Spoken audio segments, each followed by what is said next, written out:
शहर के बहुत बाहर उस जंगल में आज हर ओर रोशनी ही रोशनी थी। जंगल में रहने वाले लोग, जंगली लोग गाजे बाजे बजा रहे थे और अजीब सी आवाज भी निकाल रहे थे। हुलाला हुलाला हुलाला हुलाला हुलाला हुलाला हुलाला हुलाला। जंगल में रहने वाली नैना चाची के बेटे प्रद्युमन की आज शादी हो रही थी। प्रद्युमन ने पत्तों से बने कपड़े पहन रखे थे, लेकिन उसकी शादी जिससे हो रही थी वो बिल्कुल मॉडर्न थी। उसने जीन्स और टॉप पहन रखा था। नैना चाची अपनी बहू को देखकर बहुत खुश हो रही थी। वाह, क्या जोड़ी है तुम दोनों की, बहुत सुंदर, किसी की नजर ना लगे इस जोड़ी को। आखिर कौन थी वो लड़की और वो क्यों एक जंगली से शादी कर रही थी? इसे जानने के लिए हमें कुछ समय पीछे जाना होगा। बड़ा ही घना और सुनसान जंगल था वो। रह रहकर जंगली जानवरों की आ रही भयानक आवाज उस जंगल को और भी डरावना बना रही थी। उसी जंगल में एक बड़ा सा कुआं था। उस कुएं में एक लड़की जिसका नाम श्रेया था, वो बुरी तरह घायल अवस्था में उस कुएं में गिरी हुई थी और वो लगातार कुएं से निकलने की कोशिश कर रही थी। दूसरी ओर एक भयानक अजगर कुएं की दीवार से रेंगता हुआ उसकी ओर बढ़ रहा था। उस भयानक अजगर को देखकर श्रेया के दिल की धड़कन बढ़ गई थी और वो लगातार मदद की गुहार लगा रही थी। बचाओ, बचाओ, कोई मुझे बचाओ। श्रेया की उस आवाज को वहीं पास के पेड़ पर बैठे एक बंदर ने सुना। वो भागकर कुएं के पास आया और कुएं में झांक कर देखा। उसे सारा माजरा समझ में आ गया। उसके बाद वो अजीब सी आवाज में चिल्लाने लगा। उस बंदर की आवाज को जैसे ही जंगल में रहने वाली कुछ जंगली औरतों ने सुना तो शिप्रा, ये आवाज तो हमारे बंदर की है। लगता है कोई मुसीबत में है, हमें उसकी मदद करनी होगी। उसके बाद वो जंगली औरतें वहाँ से निकल पड़ी और आवाज की दिशा में बढ़ने लगी। कुछ औरतों ने अपने हाथों में मशाल ले रखी थी, तो किसी ने तीर धनुष, किसी ने भाला पकड़ रखा था, तो कोई हाथ में मोटी सी रस्सी। आवाज की दिशा में बढ़ते हुए वो उस कुएं के पास पहुंची। उन्हें देखकर वो बंदर शांत हो गया और नैना चाची के पास जाकर बैठ गया और उनके कानों में कुछ कहने लगा। उसके बाद नैना चाची ने कुएं के भीतर झांका। शिप्रा भी उनके साथ थी। उन्होंने देखा कि वो भयानक अजगर उस औरत को निगलने ही वाला था। नैना चाची, धनुष पर बाण चलाइए और लगाइए अपना निशाना। नैना चाची ने अपना निशाना लगाया। तीर सीधा जाकर अजगर के सिर पर लगा और वो वहीं ढेर हो गया। उसके बाद नैना चाची ने अपने साथ आई जंगली औरतों से कहा कि सुनो, तुम लोग जल्दी से ये मोटी वाली रस्सी इस कुएं में लटकाओ, हमें उस लड़की को बाहर निकालना होगा। रस्सी कुएं में लटकाई गई। बेटी, तुम इस रस्सी को कसकर अपनी कमर में बांध लो, हम तुम्हें बाहर खींच लेंगे। श्रेया ने उस रस्सी को अपनी कमर में बांध लिया। खींचो, रस्सी को धीरे धीरे करके खींचो, खींचो, रस्सी को धीरे धीरे खींचो। रस्सी की मदद से श्रेया को बाहर निकाला गया। उसके घाव से अभी भी खून निकल रहा था।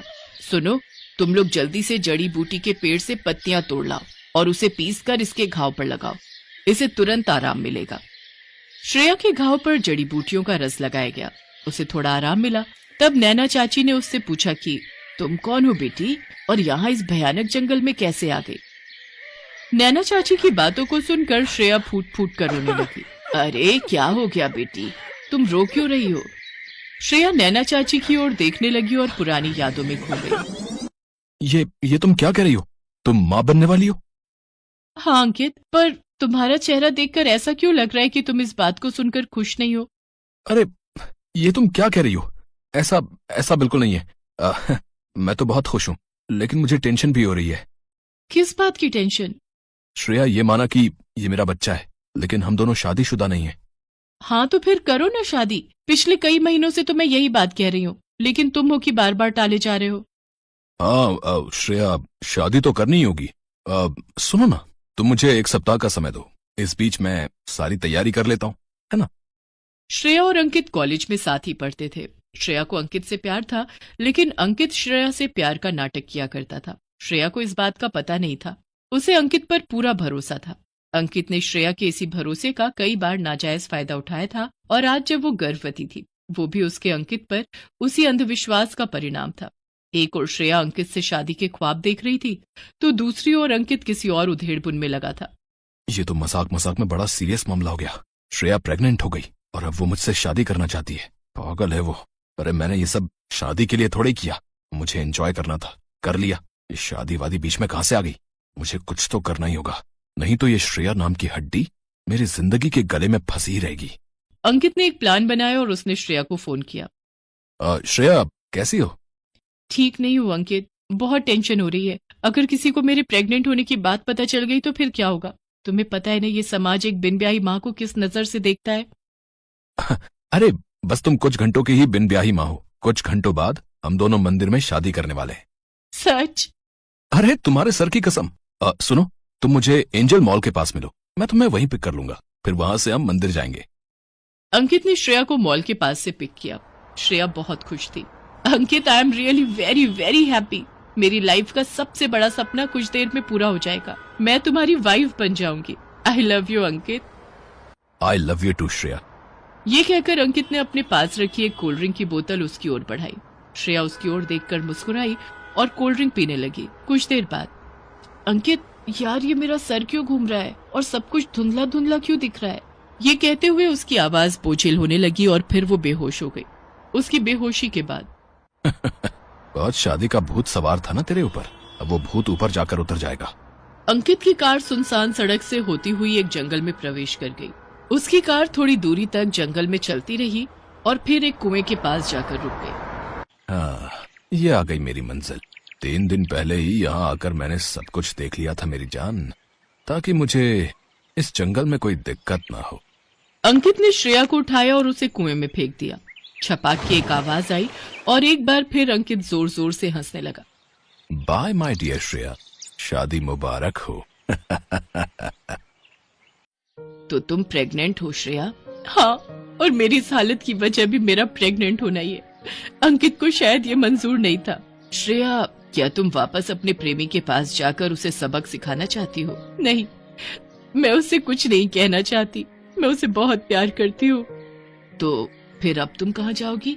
मैं पता नहीं, क्या मैं यहाँ रह सकती हूँ आप लोगों के पास? श्रेया की बात पर नैना ने कहा, बेटी तुम यहाँ हमारे पास रह तो सकती हो, लेकिन तुम्हें यहाँ किसी से शादी करनी पड़ेगी। शादी?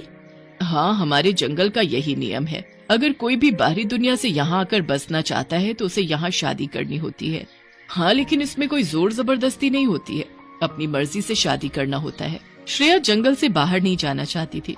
उसे उस दुनिया में फिर से नहीं जाना था जहाँ शोषण था, जहाँ प्यार की कीमत नहीं थी। हालांकि वो किसी जंगली से शादी भी नहीं करना चाहती थी, लेकिन उसके पास कोई चारा नहीं था, तो उसने प्रद्युमन से शादी कर ली। समय धीरे धीरे बीतता गया।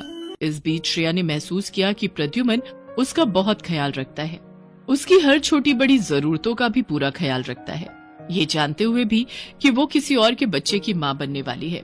प्रद्युमन उससे कोई भेदभाव नहीं करता था, हालांकि वो उससे खिंची खिंची रहती। कुछ दिनों के बाद श्रेया ने एक लड़की को जन्म दिया। उस लड़की को देखकर प्रद्युमन खुशी से झूमने लगा और अपनी माँ से बोला, माँ देखो कितनी प्यारी बच्ची आई है हमारे घर। मैं पिता बन गया माँ, मैं पिता बन गया। प्रद्युमन के उस व्यवहार को देखकर श्रेया की आंखें भर आईं और उसने पहली बार प्रद्युमन से कहा, सिर्फ आप ही पिता नहीं बने हैं, मैं भी तो इसकी माँ हूँ। और मैं दादी। ये कहकर उन सभी ने एक दूसरे को गले से लगा लिया।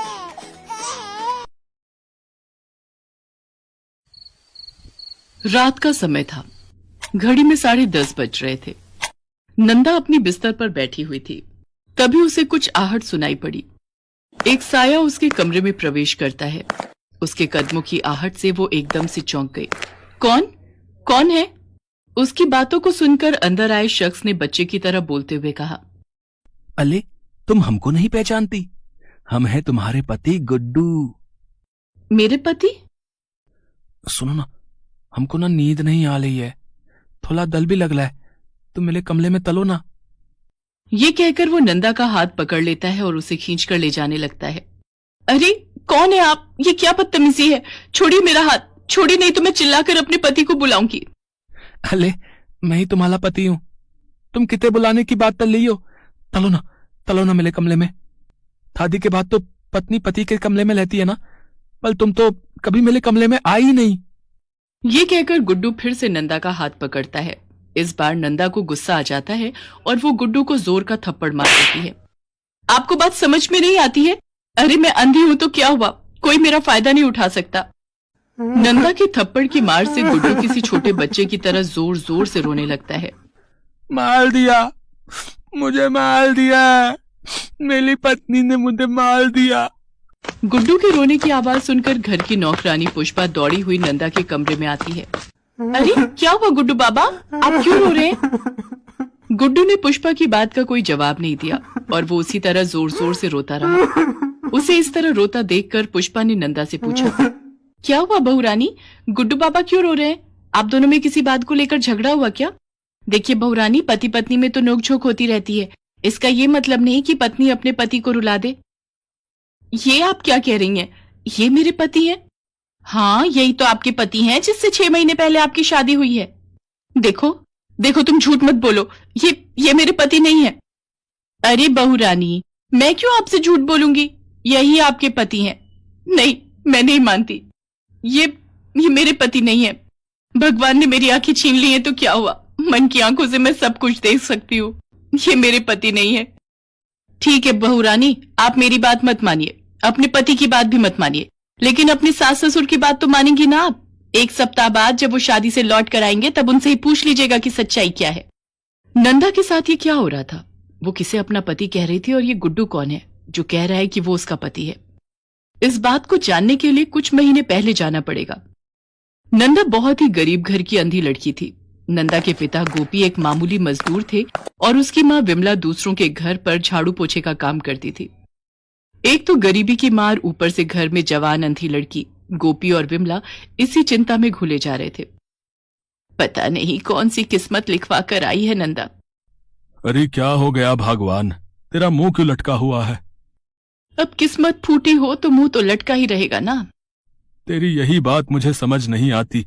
अरे जो कहना है सीधा सीधा कहना। अपने पति की बात पर विमला ने उदासी भरी दृष्टि से गोपी की ओर देखा और कहा, वहां भी बात नहीं बनी जी, उन लोगों ने भी नंदा से शादी के लिए मना कर दिया। ठीक ही तो है, मुझे तो वो बिल्कुल पसंद नहीं था। अरे हमारी नंदा 21 साल की है और वो 50 का था।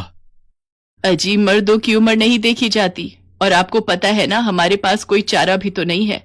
अब अंधी लड़की से कौन शादी करना चाहेगा?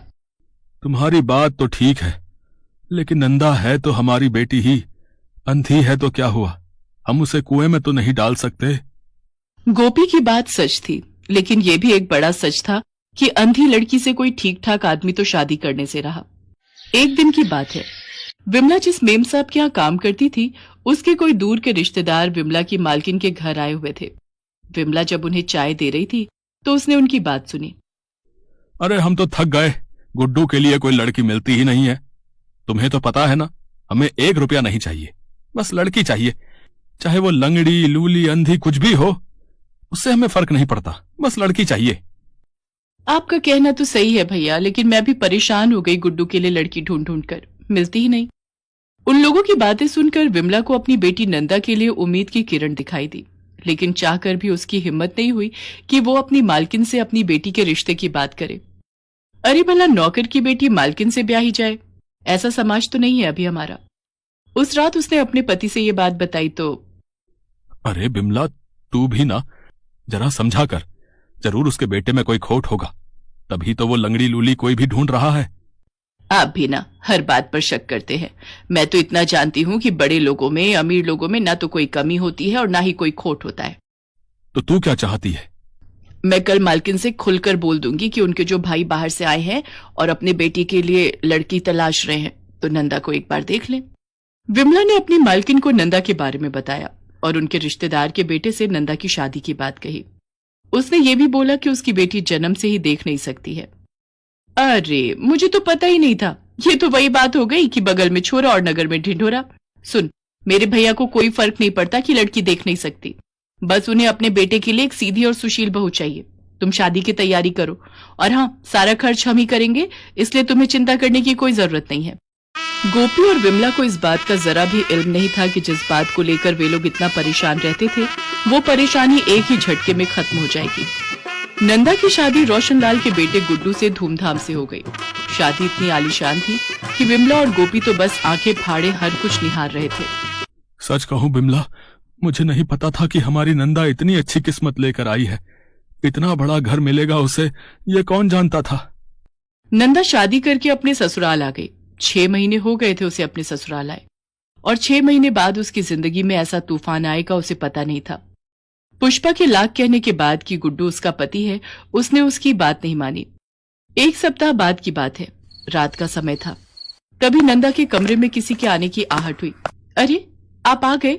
आप कहाँ चले गए थे? उस शख्स ने नंदा को गले लगाते हुए कहा।